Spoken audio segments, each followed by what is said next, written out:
मेरा नाम नौरीन है। मेरी शादी को अभी 2 साल हुए थे और मैं अपने शौहर वसीम के साथ एक छोटे मगर खूबसूरत घर में रहती थी। मेरे शौहर का एक छोटा भाई जिसका नाम असलम था, वो शहर में पढ़ाई के लिए आया तो हमारे साथ ही रहने लगा। असलम की उम्र 22 साल थी, लंबा कद, सानूला रंग मगर चमकती हुई आंखें, और हंसते वक्त उसकी मुस्कुराहट जैसे दिल में तीर चला दे। शुरू में तो वो मुझसे रस्मी बात ही करता था, मगर फिर जाने कब वो नजरें बदल गईं। मैं जब किचन में खड़ी खाना बनाती तो वो आकर पास खड़ा हो जाता, कभी पानी का गिलास मांगने के बहाने, कभी नमक या चीज पकड़ाने के बहाने, और इस दौरान उसकी नजरें मेरी तरफ से हटती नहीं थी।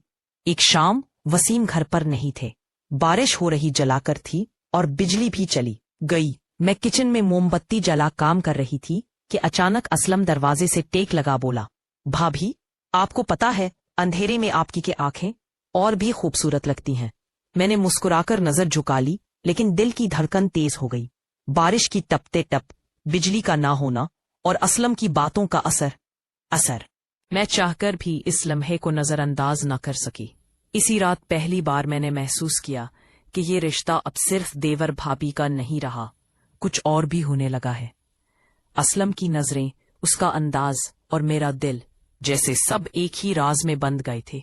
अगले दिन सुबह मैं किचन में नाश्ता बना रही थी। वसीम दफ्तर के लिए निकल चुके थे और असलम अभी अपने कमरे से बाहर नहीं आया था। मैं चाय के कप में दूध डाल रही थी कि अचानक पीछे से हल्की सी सरगोशी सुनाई दी। भाभी, आप ऐसी कौन सी खुशबू लगाती हैं? मैं चौंकी, पलटी तो वो बिल्कुल करीब खड़ा था। उसकी आंखों में वही शोख चमक थी जैसे वो कोई शरारत करने वाला हो। मैंने संभलते हुए कहा, जाओ, नाश्ता तैयार है, टेबल पर बैठो। लेकिन वो एक कदम भी पीछे ना हटा, बल्कि और करीब आ गया। मैं चाहता हूं कि आज नाश्ता आपके हाथ से ही खाऊं। किचन में इसके लहजे में ऐसी नरमी और गर्मी थी कि मेरे दिल की धड़कन फिर तेज हो गई। मैंने चाय का कप बढ़ाया तो उसने जानबूझकर मेरे हाथ को छू लिया। एक पल को जैसे वक्त रुक गया। बाहर हल्की बारिश की टप टप, किचन में हल्की सी खुशबू और असलम का लम्स। मैंने नजरें हटा ली, लेकिन दिल में एक अनजानी लहर दौड़ गई। इसी दिन शाम को वसीम के ऑफिस से फोन आया कि वो 4 दिन के लिए आउट स्टेशन जा रहे हैं। फोन बंद होते ही मेरे दिल में अजीब सा एहसास हुआ कि 4 दिन और घर में सिर्फ मैं और असलम। रात को बारिश फिर शुरू हुई। मैं लॉन में कपड़े समेट रही थी कि अचानक असलम भी आ गया। बारिश में भीग जाएंगी भाभी, आ जाए अंदर, वो बोला। मैंने कहा, तुम जाओ, मैं आ रही हूं।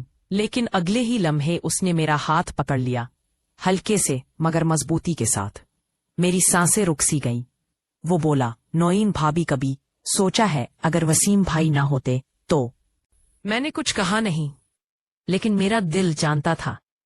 ये वो लम्हा था जहां से कहानी बदलने वाली थी। बारिश तेज हो गई थी, बिजली कड़क रही थी और पूरा घर बारिश की खुशबू और ठंडी हवा से भरा हुआ था। मैं लॉन से अंदर आई तो मेरे कपड़ों पर बारिश के कतरे चमक रहे थे। असलम ने दरवाजा बंद किया और पलक झपकने से पहले वो मेरे सामने था। भाभी, आपको पता है आप अभी कितनी खूबसूरत लग रही हैं। उसकी आवाज में एक गहरी कपकपाहट थी, जैसे वो खुद को रोकने की पूरी कोशिश कर रहा हो। मैंने नजरें झुकाते हुए कहा, तुम ये सब क्यों कह रहे हो? वसीम को अच्छा नहीं लगेगा। असलम ने हल्की सी मुस्कुराहट के साथ कहा, लेकिन वसीम भाई तो यहाँ नहीं है और ये लम्हा सिर्फ हमारा है। मेरा दिल तेज धड़कने लगा। बारिश की बूंदें खिड़की पर टकरा रही थी और कमरे में सिर्फ हमारी सांसों की आवाज सुनाई दे रही थी। मैं पलट कर जाने लगी तो उसने आहिस्ता से मेरा हाथ पकड़ लिया। नौरीन भाभी, बस एक पल ठहर जाए। मैं रुक गई। वो एक कदम करीब आया, इतना करीब कि मैं उसकी सांस अपनी गाल पर महसूस कर सकती थी। उसने कहा, आप चाहिए तो मैं कुछ नहीं कहूंगा, लेकिन आपकी आंखें सब कुछ बता रही हैं। मेरे दिल में एक तूफान था। एक तरफ मेरा फर्ज, दूसरी तरफ ये अनजाना एहसास। मैंने आहिस्ता से हाथ छुड़ाने की कोशिश की, लेकिन वो लम्हा, वो खामोशी जैसे हमें अपनी गिरफ्त में ले चुकी थी। बारिश बाहर जोरों पर थी और अंदर एक ऐसी कहानी शुरू होने वाली थी जिसका अंजाम हम दोनों को भी नहीं पता था। दिल की धड़कन जैसे सीना फाड़ कर बाहर आ जाएगी। उसने आकर मेरे कान के करीब सांस ली और हल्की आवाज में कहा, आज आपको रोकने वाला कोई नहीं। एक लम्हे के लिए हमारा फासला खत्म हो गया, اس کے ہاتھ آہستہ سے میرے ہاتھوں پر آئے، جیسے اجازت مانگ رہے ہوں۔ میں نے نہ ہاں کی نہ انکار۔ اپنی نظریں جھکا لے۔ اسلم نے میرا ہاتھ پکڑ کر مجھے آہستہ سے صوفے کی طرف لے گیا۔ دل کے شور میں باہر کی دنیا کا پتہ ہی نہ چلا۔ اس کے لمس میں ایک عجیب سی گرمی تھی۔ میں جانتی تھی کہ یہ سب غلط ہے، مگر اس وقت دل اور دماغ میں جنگ جاری تھی، اور جیت دل کی ہونے والی تھی۔ بس ایک پل اور پھر میں سب بھول جاؤں گا۔ اسلم نے یہ کہتے ہوئے میرا چہرہ اپنے قریب کر لیا۔ وہ لمحہ، وہ قربت، جیسے وقت رک گیا ہو۔ ہم دونوں کے بیچ جو دیوار تھی وہ ٹوٹ چکی تھی۔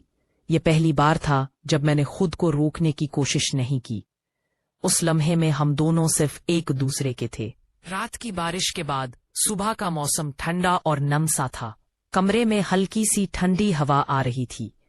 اسلم نیند سے بیدار ہوا تو سامنے نورین کو چائے کا کپ لیے مسکراتے دیکھا۔ اٹھ جاؤ اسلم، چائے ٹھنڈی ہو رہی ہے، نورین نے نرم لہجے میں کہا۔ اسلم نے کپ لیتے ہوئے اس کی آنکھوں میں جھانکا، جیسے رات کی یادیں ابھی تک تازہ ہوں۔ نورین نے نظریں چرا لیں، مگر ہونٹوں پر ہلکی سی شرمیلی مسکراہٹ تھی۔ اسی مسکراہٹ کے ساتھ وہ دوبارہ کچن میں چلی گئی۔ نورین کچن میں ناشتہ بنا رہی تھی جب اسلم آہستہ سے پیچھے آ کھڑا ہوا تو نورین کی نظریں جھک گئی۔ اسلم نے اس کا ہاتھ پکڑا اور کچن سے ڈرائنگ روم تک لے آیا تو نورین نے ہلکی سی مسکراہٹ کے ساتھ کہا، اسلم، اگر یہ سب راز رہا تو ٹھیک ہے، ورنہ تو اسلم نے فوراً جواب دیا، یہ راز قبر تک میرے ساتھ جائے گا۔ یہ کہہ کر وہ اور قریب آ گیا۔ نورین کا دل زور سے دھڑکا، مگر وہ پیچھے بھی نہیں ہٹی۔ دونوں کے بیچ کی قربت اب پہلے سے بھی زیادہ تیز اور گہری ہونے لگی۔ شام، بارش پھر سے ہونے لگی، بجلی چلی گئی اور پورا گھر نیم اندھیرے میں ڈوب گیا۔ اسلم آہستہ سے بولا، بھابھی، اس موقع کو ہمیں ضائع نہیں کرنا چاہیے، اور اس سے جتنا فائدہ اٹھا سکتے ہیں اٹھا لیں۔